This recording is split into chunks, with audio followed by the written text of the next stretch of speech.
नमस्कार, मैं हूं रंजीत छाबड़ा। आप देख रहे हैं धमतरी का लोकप्रिय चैनल MGTV। आइए चलते हैं खबरों की ओर। धमतरी नगरीय निकाय के 142 सालों के इतिहास में पहली बार महिला सभापति संभालेंगी निगम की कमान। जैसा कि अपेक्षित था, धमतरी नगर को भाजपाई सभापति ही मिला। नगर के 40 में से 27 वार्डों में भाजपा की जीत के बाद यूं तो सभापति का चुनाव एक औपचारिकता मात्र रह गया था। भाजपा की कौशल्या देवांगन के सामने कांग्रेस ने पूर्णिमा रजक को मैदान में उतारा था। मतदान पश्चात भाजपा प्रत्याशी को 33 मत मिले, कांग्रेस को उसके 8 पार्षदों के मत मिले। 5 निर्दलीयों के मत भी भाजपा को मिले। 4 बागी प्रत्याशियों ने मतदान के पहले ही भाजपा प्रत्याशी के समर्थन का ऐलान कर दिया था, जिनका स्वागत महापौर रामू रोहना ने अंग वस्त्र पहनाकर किया। सोरीद वार्ड से पहली बार पार्षद बनकर राजनीति में पदार्पण करने वाली सीधी सादी गृहिणी कौशल्या देवांगन ने मीडिया से चर्चा में कहा कि नगर हित में वे सभी पार्षदों को साथ लेकर कार्य करेंगी। मैडम जी, अब विधिवत आप सभापति बन गई और 140 साल का रिकॉर्ड आपने तोड़ दिया। मेरी जहाँ तक जानकारी है, पहली बार कोई महिला सभापति बनी, अगर मेरी जानकारी सही है तो। ये अपने आप में एक इतिहास दर्ज हो गया कि जनसंघ के गढ़ से लेके भाजपा तक पहली बार एक महिला को सम्मान मिला है, भाजपा के अंदर कहना चाहिए। तो ये महिला जगत का कितना बड़ा सम्मान मानते हैं और उसका श्रेय किसको देंगे अपनी जीत का? अपने बीजेपी जो भारतीय जनता पार्टी है उसको श्रेय देती हूँ, और जो संगठन है उसको देती हूँ, और जो मेरे वो है संगठन का पूरे पार्षद 40 वार्ड के सभी लोगों को देती हूँ। सबको धन्यवाद मेरा। आपका जो पद है ये संवैधानिक पद है और इतना गरिमा युक्त जो पद है उसका निर्वहन करने में क्या लगता है, किनका किनका सहयोग लेना चाहेंगे आप? सबको एक साथ लेके चलेंगे, सबका सहयोग रहेगा जी। पूरे नगर विकास के लिए? हाँ, पूरा धमतरी नगर विकास के लिए। आपका वार्ड कौन सा लगता है? मेरा वार्ड सोरीद वार्ड है। सोरीद वार्ड में सारी समस्याएं हल हो गई? हाँ, वो कुछ बची है? बची भी है और करेंगे हम पूरा। तो अपने मोहल्ले का विकास करना है, सबका विकास करना है? सबका विकास करना है, पूरा 40 वार्ड का विकास।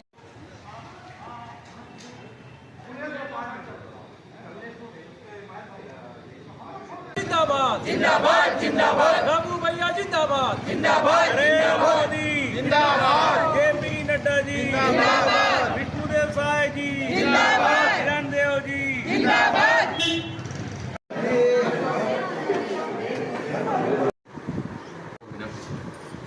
औद्योगिक वार्ड स्टेशन पारा क्रमांक 7 से मैं बीजेपी की विचारधारा वाला हूँ। अच्छा। मुझे अगर टिकट नहीं दिया गया तो जनता द्वारा मैं खड़ा हुआ हूँ। जनता ने मुझे सोच सके कि आप खड़े होइए, हम आपके साथ में हैं। जनता को ऐसा लगा जी। हमारे भारतीय जनता पार्टी में प्रशिक्षण का अभ्यास वर्ग होता है, उसमें संगठन के हमारे जो पुरोधा हैं उनकी जो जीवनी से संबंधित क्या क्या काम किए और कितना मेहनत किए, तब कहीं जाके आज की जो स्थिति परिस्थिति हम देख रहे हैं, आज जहाँ पर हम आज हैं, उसका महत्व को सब बताते हैं। स्वाभाविक बात है, अभी जो नया जो प्राथमिक सदस्य बना हो या फिर वर्तमान में निगम में चुनाव हुआ है, चाहे जिला जनपद सरपंच पंच का चुनाव जो लड़े हैं और निर्वाचित होकर आए हैं, वो सबका प्रशिक्षण वर्ग होगा। प्रशिक्षण वर्ग में सारी जानकारी उनको दिया जाता है। मैं बिल्कुल ये बात आपकी जो बात है वो सत्य बात है। मैंने अभी जो धमतरी में सभापति के लिए जो पर्यवेक्षक नियुक्त किए गए हैं, तुलसीलाल जी साहू विधायक से मैंने मुलाकात की है और उनसे निवेदन किया है कि धमतरी के 40 वार्ड से आपने किसी भी गुजराती को प्रतिनिधित्व नहीं दिया है। जो एल्डरमैन है 8 या 10 जो भी संख्या है, उसमें एक किसी गुजराती को एडजस्ट करने का आप कष्ट करेंगे।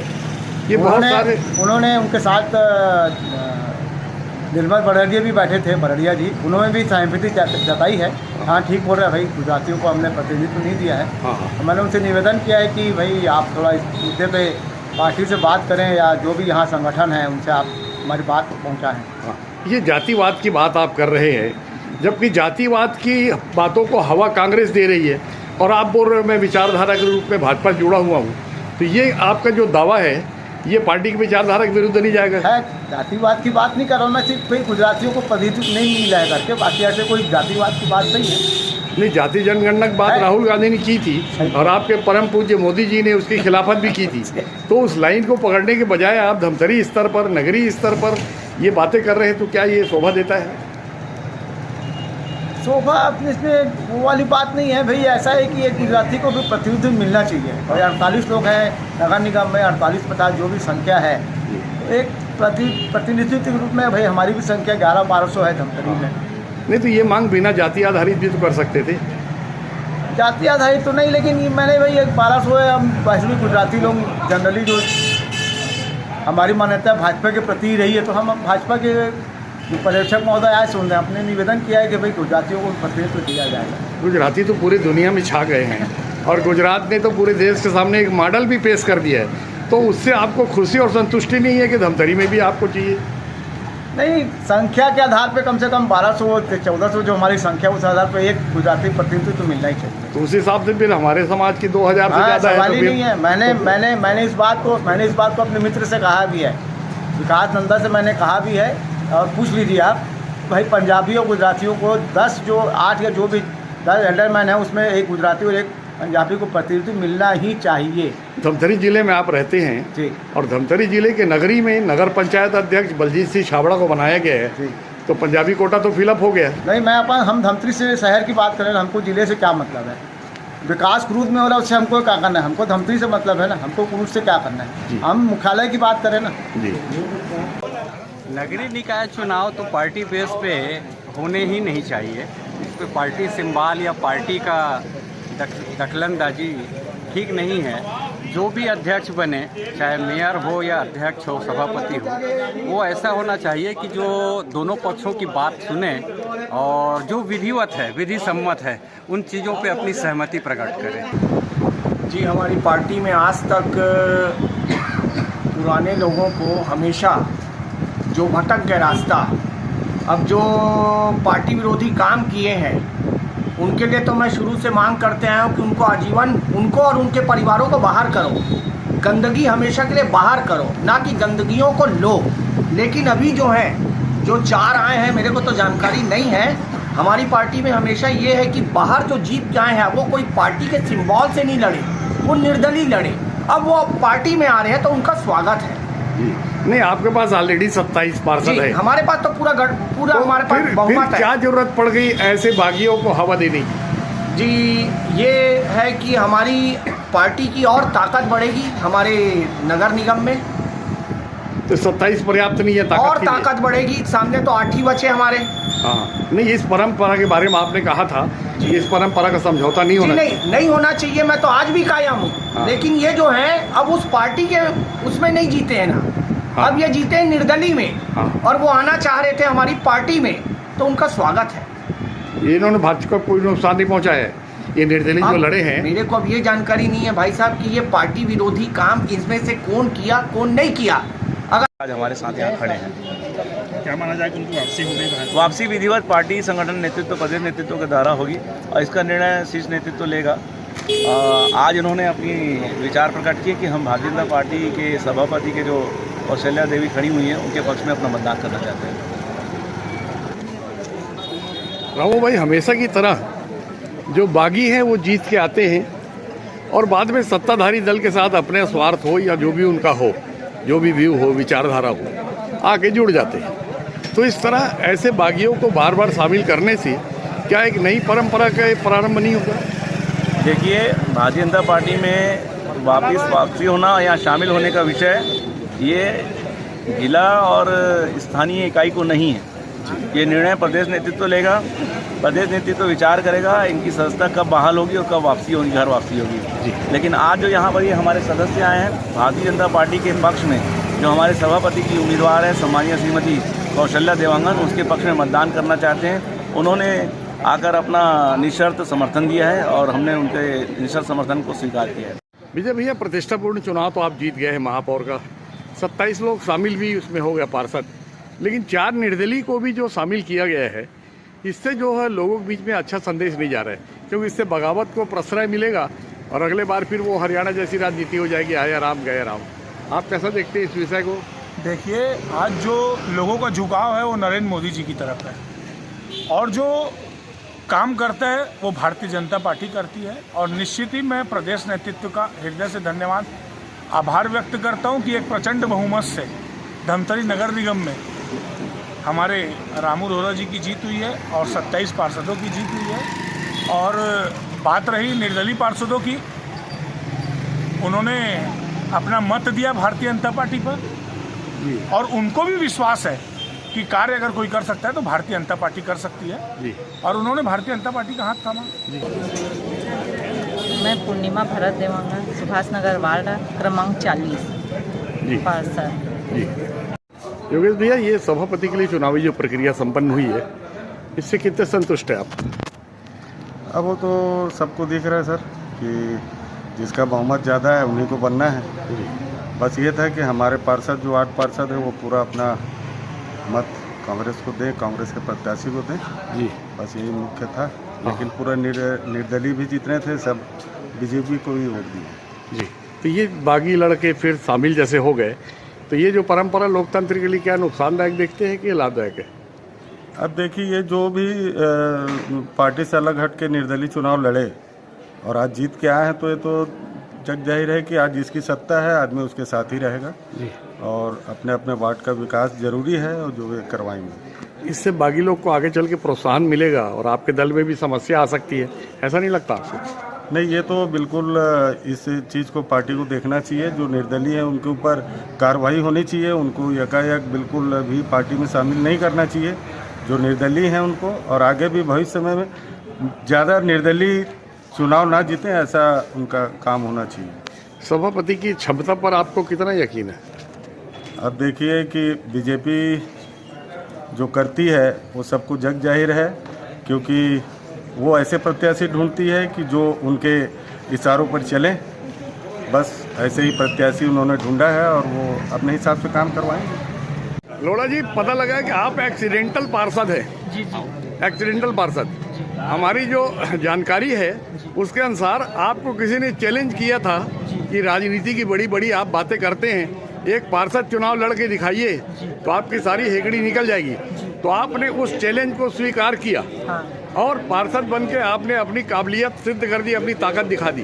तो वो कौन सा शख्स था, कौन सा आदमी था जिसने आपको चैलेंज किया और पार्षद बनने मजबूर किया? जी, नाम तो मैं बताऊंगा नहीं, क्योंकि सबका सम्मान हमारा भी सम्मान है, तो मैं नाम तो नहीं बताऊंगा। लेकिन खुशी की बात है कि उन्होंने मुझे चैलेंज किया, इसलिए आज मैं इस पद में आया हूं और अपने वार्ड का विकास के लिए मैं आगे सदैव रहूंगा।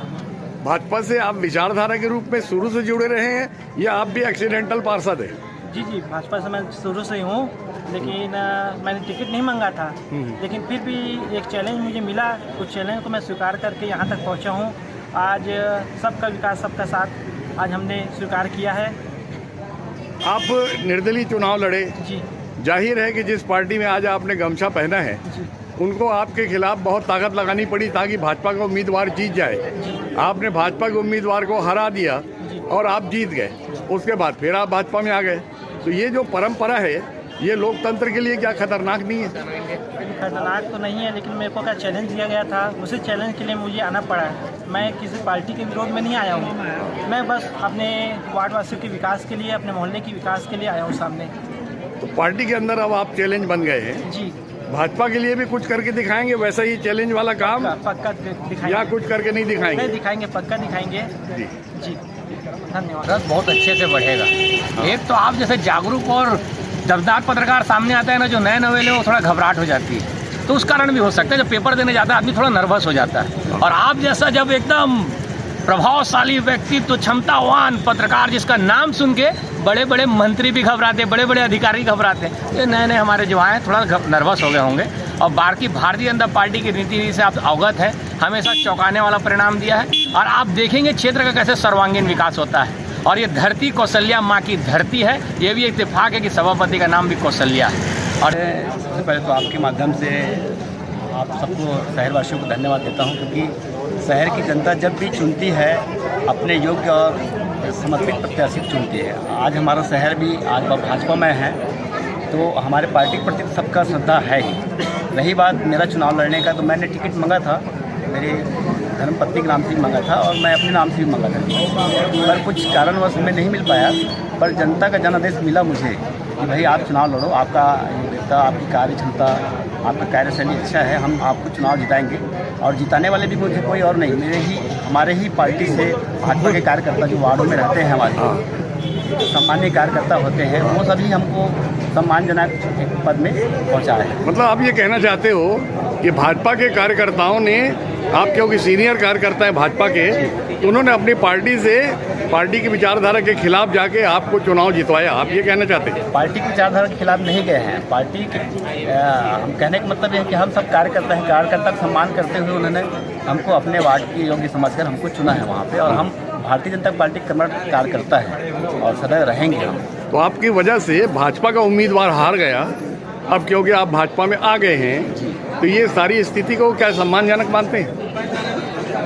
आदरणीय, मैं आपकी बातों से मैं सहमत नहीं, क्योंकि देखो हार जीत अलग विषय है, पर कहीं कहीं वार्डों का जो समीकरण बनता है उस स्थिति में हम ये नहीं कह सकते कि वहाँ पे बीजेपी जीत रहा है कि कांग्रेस जीत रहा है, पर यह है जनता ये चाहता है कि वहाँ के एक योग्य उम्मीदवार को हम वहाँ पे चुनाव जिताकर निगम में भेजें, ताकि हमारा शहर का और वार्ड का विकास हो सके। राजेश भैया, बहुत सारे ऐसे दावेदार भी आ रहे हैं जिनको नगरीय क्षेत्र का पर्याप्त ज्ञान नहीं है, उस स्थिति में फिर यहाँ का ग्रहण कैसे हटेगा धमतरी विकास का?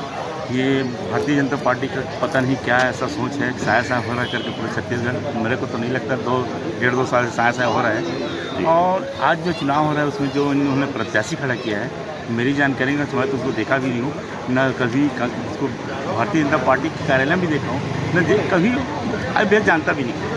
वो तो पहले बार टिकट मिला, जीत गई, और इन लोगों ने उसमें क्या ऐसा गुण देखा कि उसको सभापति के लिए प्रत्याशी घोषित किया है। तो ऐसे नेतृत्व अगर आता है धमतरी में, तो क्या यहाँ का विकास संभव है? धमतरी का विकास तो संभव ही नहीं है, ऐसे कैसे हो सकता है? अभी तो हमको सीखने में टाइम लग जाएगा 5 साल, सीखते सीखते 5 साल खत्म, तो विकास कहाँ से होगा टाइम?